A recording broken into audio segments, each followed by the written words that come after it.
Hindi pwede ito, sir. Antibiotic to, sir. Hindi pwede. Hindi ka pwede makakuha pag wala kang reseta.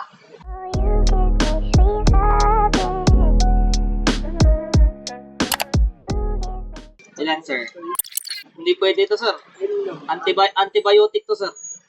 Hindi pwede. Yes. Hindi din pwede ito, antibiotic to. Ito lang ang pwede. Itong mga to, antibiotic kasi to eh. Hindi ka pwede makakuha pag wala kang reseta. May reseta ka, sir. Patayin niyo, sir. Dapat tapos mo na to, sir. Hindi mo siya ininom eh. Nung ito pa siya. Wala nga yun. Tapos na, ubos na. Kaya nga, sir, dapat 1 week tapos mo na siya. Ano na ngayon? Hindi mo siya binili nung day ng check-up mo. Ang mangyari niyan, dapat pagpa-check up ka ulit. Kasi baka hindi na siya gagana, iba na yung ititreat sa'yo. Nakumpleto ko kasi ito, nailino. Nakompleto mo naman pala eh. Nakumpleto ko ito ng 10, tapos 21, 5. Hindi mo na kailangan ito, sir.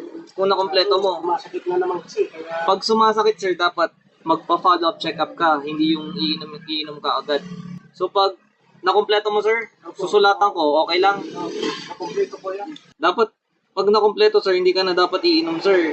Kaya dapat may follow-up check-up ka eh. Pagkatapos ito, pagkatapos ng 7 days, dapat nung sana, pumunta ka dun para sa follow-up check-up mo. Sa para ako pinapabalik. O di, balik ka na. Pero for the meantime, huwag ka munang iinom ng kung ano-ano.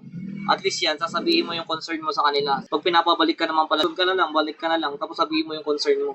Kasi pag mag-antibiotic tayo, na natapos mo na, tapos hindi ka nababalik pag wala kang nafe-feel. Mas okay yun na ibalik mo yan kasi at least may nafe-feel ka. Ito na, sir, okay na po. Huwag ka na munang bumili. Ano bang masakit sa'yo?